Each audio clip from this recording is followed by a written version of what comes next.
Apa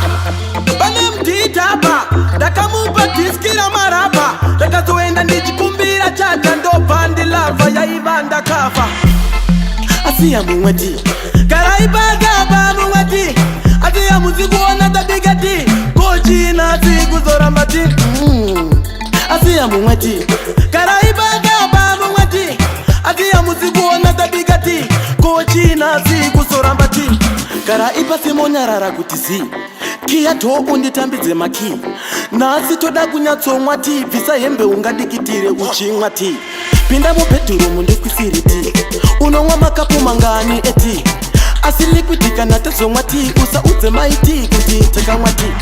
aingomiri aingomiri aingomiri aingomiri aingomiri miri miri miri miri yipi yoyo aingomiri ndege mudenga inenge inana baba chiwenga vachienda kwavanenge vachienda zveshuwa vari kuchengetwa nedenga tosanganisa nyaya mungandivini dzimwe mari ndichiisa pampini akumabhiesi akutaurwe ndimi ukangodaro unodambuka rurimi adaro ndini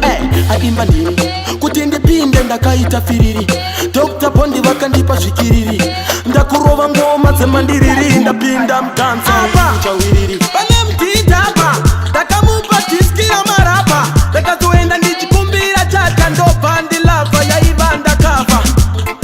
asiya mumweti karaibagaba mumweti asiya muzikuona tabigati kochina sikuzoramba ti asiya mumweti karaibagaba mumweti asiya muzikuona tabigati kochina sikuzoramba ti karaipa semonyarara kuti zi kiya to unditambidze maki nasi toda kunyatsomwa ti bvisa hembe ungadikitire uchimwa ti pinda mubhedhurumu ndikwisiri ti unomwa makapu mangani eti